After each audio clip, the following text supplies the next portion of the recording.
Well, good morning, everyone. It's a real pleasure to join this event today and to do it in these new formats that we are all exploring and discovering. I will be talking to you about the value and the future of festivals and see how the experience of Glastonbury fits in there, no? And also how the next 50 years might look like. And I will tell you just a bit about myself to start with. I am Beatriz Garcia, and for the last 22 years, I have been basically focused on the discussion around what do we mean by festivals and events. Especially the kind of event and festival that interests me are the truly large scale, the one-off, the exceptional. I'm based at the University of Liverpool, but I have worked with many different research units around the world, always on that very niche area, that is the study of major events, hallmark events, and festivals. And there is something that I have found fascinating when thinking of the Glastonbury Festival specifically, because despite all the collaborations, all the work that I have been involved with across the globe, really the 5 or 6 continents, I have never really done work on Glastonbury per se. So let's see how my discussion might set up the tone for the rest of the day around what is really meaningful or distinctive in this case, and how it compares with the kind of very large scale interventions I have been exploring. I started my work on the Olympic Games. I am from Barcelona originally, and is the example of one of these cities that was completely transformed, redefined, through the experience of a one-off intervention and a mega event. And after that, I developed the interest on other events of this, at this scale, like the World Expo. And then initiatives that have been very relevant in the case of the UK, such as the European Capital of Culture Programme, which is a European Union initiative that started in the mid-80s. And that transformed as well the sense that we have of cities like Glasgow and more recently Liverpool. But these are events that only happen once. They come, normally the definition is like the once in a time, once in a lifetime or once in a generation. It's different from the kinds of dynamics that recurring place-based festivals might generate. The case of the Edinburgh Festival, of course. Also, other types of events, we could discuss whether they are a festival or not, like art biennials, and indeed the case of Glastonbury. So let me share with you a conceptual map around the kinds of terms that I find are relevant and that could, again, generate interesting questions and points of debate for all of us today. Because obviously, if we talk about festivals, they have always existed. They are really essential to us as human beings. They are obviously linked with ritual, with the way we define or try to negotiate how we relate with others, have a lot of long embedded traditions, obviously within religious practices and so on. The type of festival that I want to discuss with you, and where Glastonbury is also a good example, is something that has been like invented, no? It has come out as someone's idea. It has a point of beginning. There is a date of start that tends to be acknowledged and well known. But at the same time, it links to this element of the mythical, no? So it's events that have a very strong value base, where there is a philosophy, there is a mission, there is a vision behind it. Certainly it's the case of the Olympic Games. They will say that it's much more than sports. It's not just another sporting competition. This is all about advancing the idea of Olympism and all of this connection between mind, body, and spirit. So again, the origin of the Olympic movement and the Olympic Games has this kind of element that has a bit of extra, no? That is not just about competing and winning medals. The element of the iconicity, no? So the power of the symbols, obviously now we can discuss them as brands, but again, that is not just something that has emerged out of a boardroom, something that is just a strategy defined by a few experts in communication. No? So how do we make sense of that, of hallmark events, of festivals that are really so iconic. And how this links to the values is important to consider. There is the element of the media impact, so of course how much they can capture and dominate the narrative, the possibilities that they offer for storytelling, but also on the other side, their connection with place. So be it festivals or events that might happen recurrently in the same area, or just happen once, that connection and that relationship with the environment, with their capacity for placemaking is also very important and has been at the heart of my work. Linked to all of that, then we have obviously the connection with the audiences, with the live audience, and especially the intensity of engagement. And one term that I feel we have to keep discussing much more, especially after a lockdown and what we have experienced as human beings for the last year and a half, is that notion of euphoria. No? What is the kind of setting, the type of event and the festival? How does it generate something that really takes you beyond what is normal? And that sense of joy, of optimism that can be also done with others. No? That peak, that rush, that hype. How does that occur? And how can we make sure that this doesn't disappear?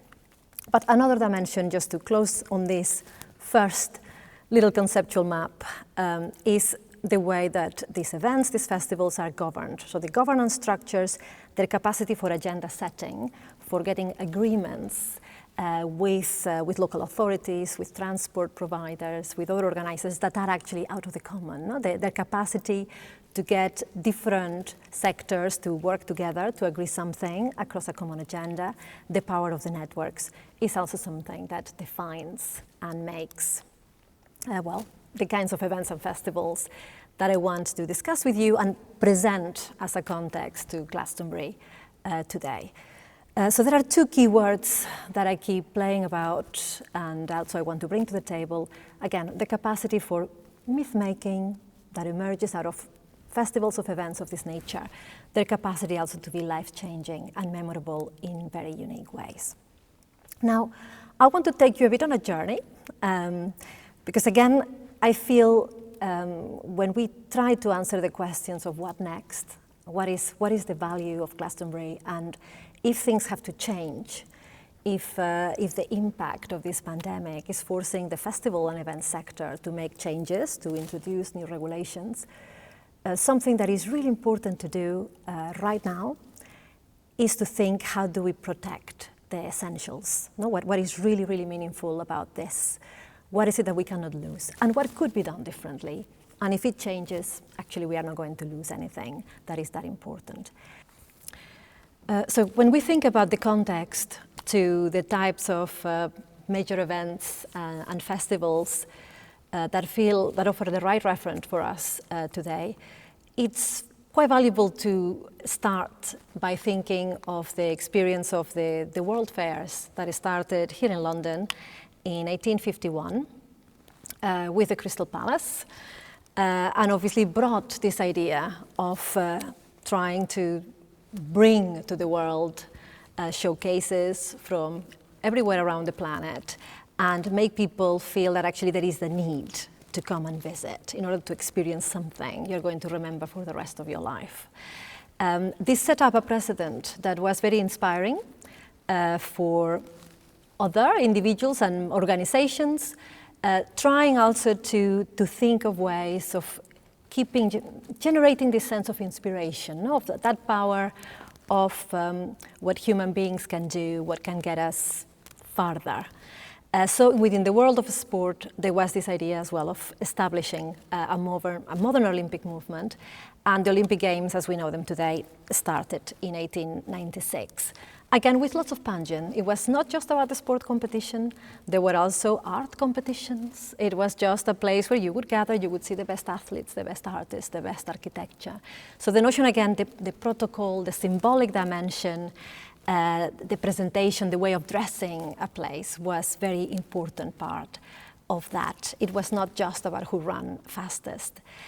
You have in other areas also in the world of the arts, specifically the Biennale di Venezia. It started in 1895. Again, another moment of generating something very special, very unique. And if we think of festivals that really have lasted for a very long time, and I think are also a clear inspiration as well for Glastonbury, you have obviously the Carnival of Rio. It's the oldest in the world. They started in the 1723, I mean, according to the official records. We have the Salzburg Festival with classical music that starts in 1920. So this is an era up until probably, yes, the kind of mid-40s, where you have all these kinds of very special events, initiatives coming up. And again, the World Cup started in 1930 as well. Then we have the very first moment of collapse and breakthrough, that is with the World Wars, and especially with the Second World War, but with the First World War, it's important to see how they interacted and affected the way of running all of these kinds of events and initiatives.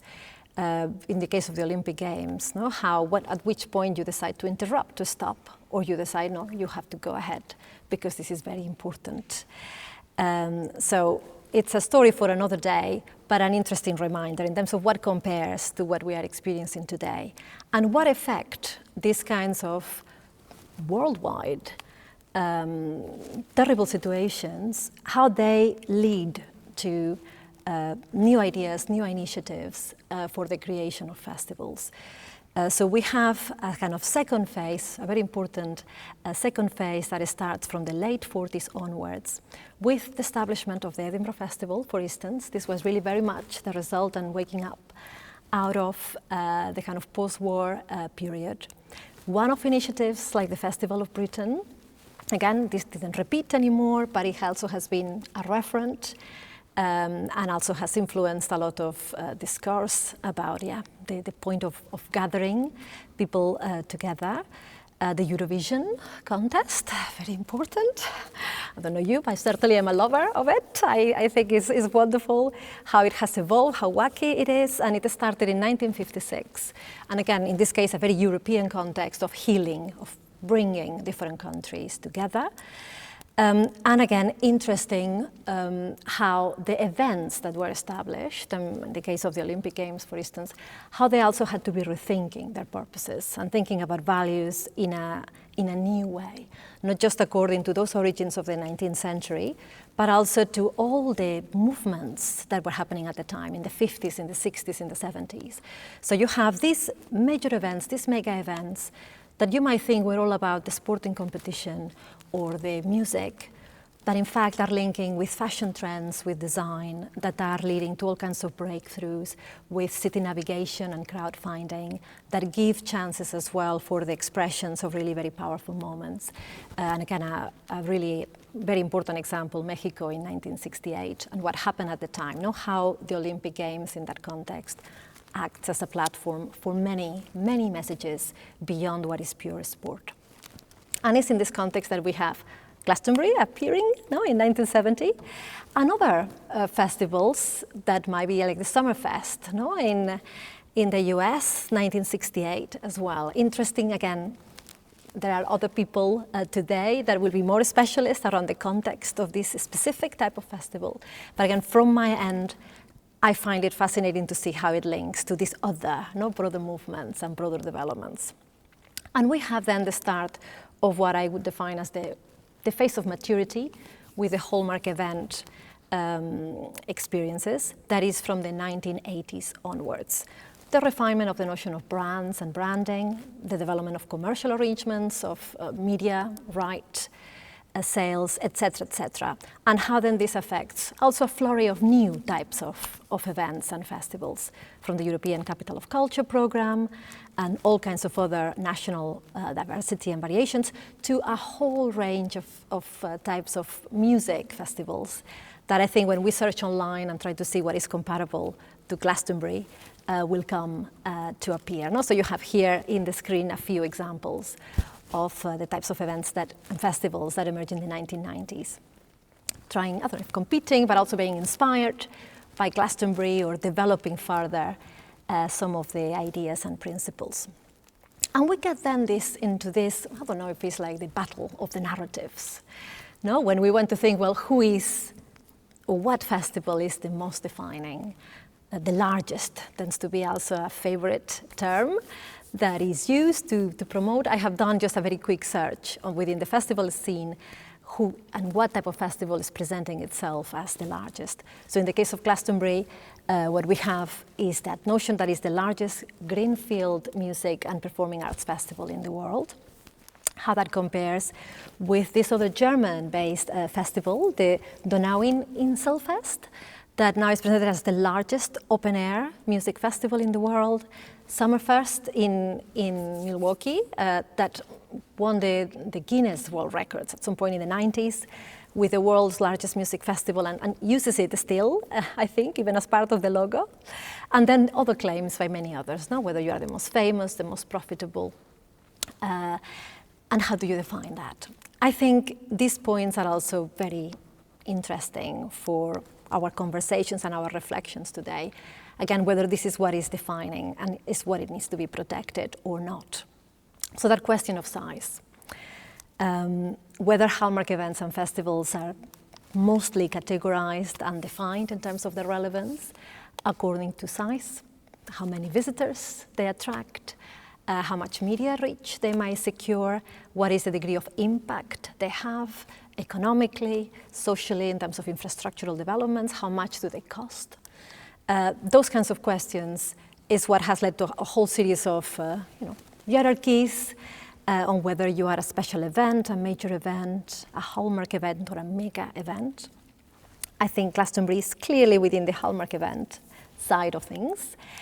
But I would keep arguing the size question should not be the ultimate point of discussion. The other side of this equation is around the significance, and especially the symbolic significance. What is the value and for what reason beyond the economic measures? And it's something we have to keep advancing and debating very, very carefully because we are getting into a danger zone at the moment if we change priorities in order maybe to play it safer, in order to be more efficient. So we have those other areas of debate that is beyond how many numbers of visitors you attract. It's about understanding the intensity of their engagement and the quality of their experience. How do you capture that? If you're interested in mediated reach, I mean, it's not just so much of for how many millions you might have sold the television rights, but also how diverse are those media platforms that want to engage with you. If you're talking about impact, it should not just be about the economic impact, but also maybe the impact on image, on perceptions, of understanding of issues and topics, and the whole discussion around cultural value. So if you're advancing a cause, if you have values at the heart of your festival, then to what extent are you advancing this thanks to the festival existing? So this takes us to the point that I think keeps mattering when we think about festivals. What do we mean? What is a festival? What is special about it? So we have this quote that is understanding a festival as an opportunity for leisure, social or cultural experiences outside of the normal range of choices or beyond everyday experience. And we get then into the three factors that I think have become more apparent than ever for the last year and a half, when we're having to celebrate and connect to people, but mostly behind the screens. I think the very first factor that is completely distinctive to a festival and an event that has the capacity to be truly meaningful is the notion of being live, in sync, when you're experiencing it. When actually the date in the calendar when it happens is not something that you will play around. It's not something that you are just streaming at any time. You want to be there at the time when it happens. This is a very interesting concept to keep debating and considering now that digital platforms allow us to do whatever we want and anytime we want. So this notion of time mattering, and you want to be there simultaneously, and others will be there at the same time as you. The other aspect is about the collective experience, obviously, so what you're doing that is done together. The joy is experienced together, the memory is experienced also together. And then the intangible or the symbolic dimension, which is again what is beyond on paper. No, we mentioned the Olympic Games, but also Glastonbury is a very common reference to say it's more than the music, it's more than the acts, it's more than what is on the podium, it's more than what is on the stage. There are many things that you cannot explain. You have to be there in order to understand them. So if we look at all of these factors, again, we get back into this notion of the euphoric moment and what leads to that. So I have a few quotes. I can just leave them again on the screen about how people have referred to what is special about an event like Glastonbury, how it compares to other festivals.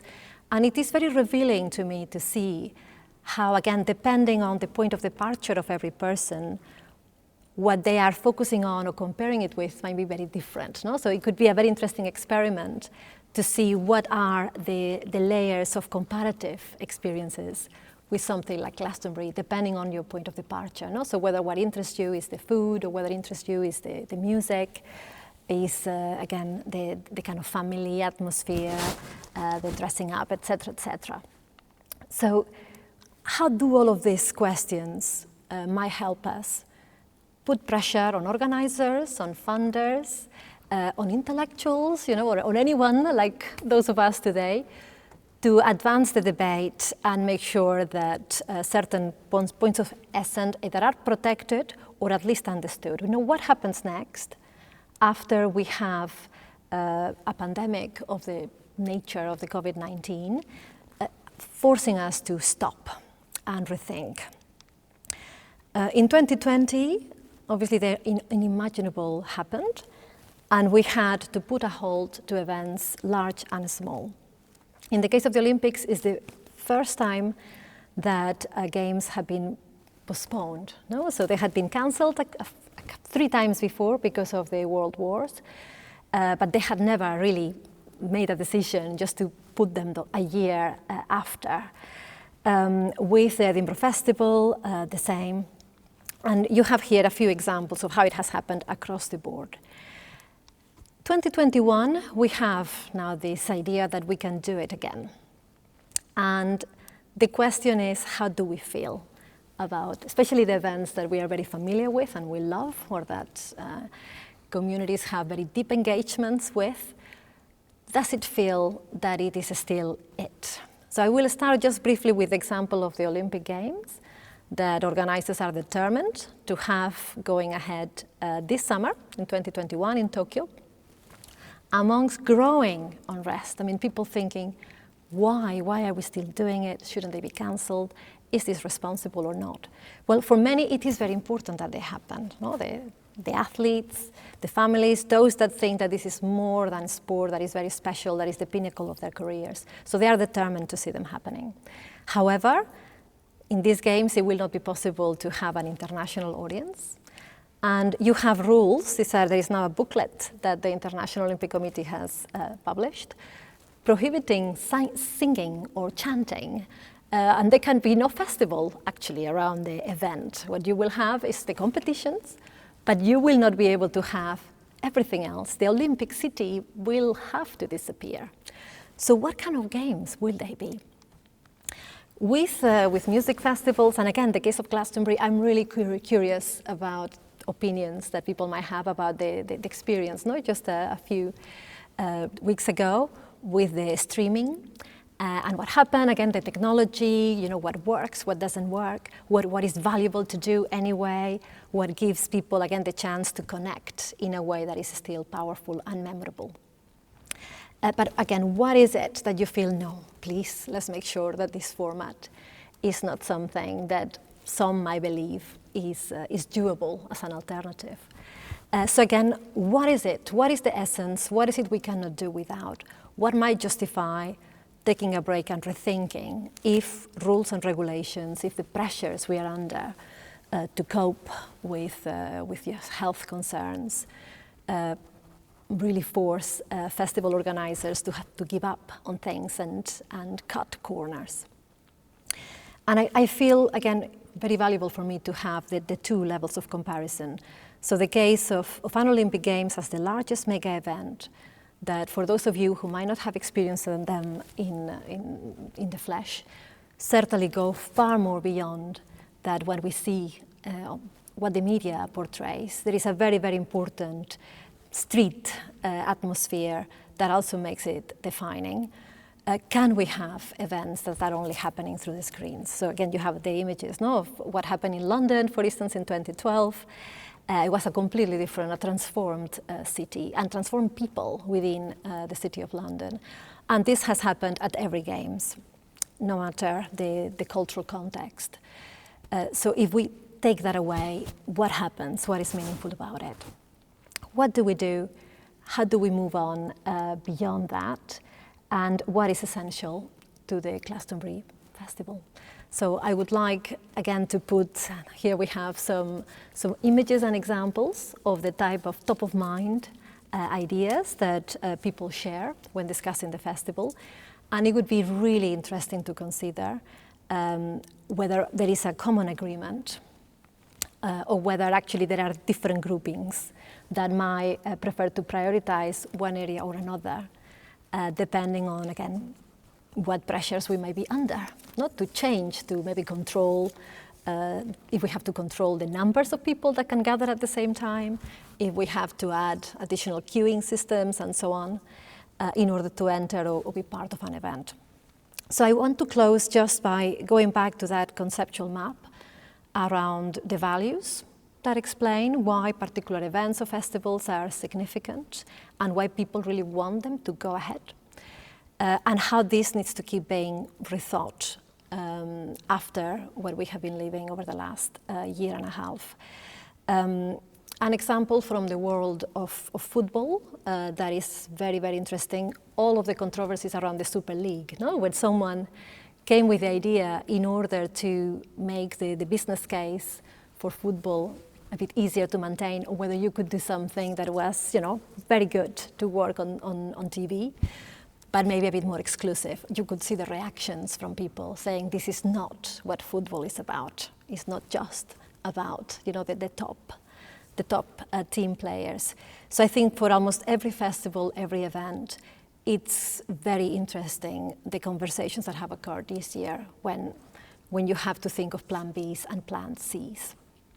So I would like just to end up by offering a pointer to a few discussions that have been taking place at the end of last year in 2020 about the future of festivals and the kinds of conversations that festival leads around the world have had to debate, a business plan that might work going forward without compromising, again, on values and priorities. So again, the discussion again and again will be around how we understand values and make them meaningful beyond a brand. The notion of trust and solidarity that is required between the bigger players and the smaller players, the fact that the big players need the grassroots as well. There has been a lot of discussion around the mega event notion and what it means, whether we need them or not. And here you have a link to a space where you will have many of those documents and the different forum environments that have been generated around that. So I leave it here, and I really look forward to our chat and conversation. I think during our live sessions, I think it's going to be around midday or so. So I look forward to being part of that conversation. Thank you.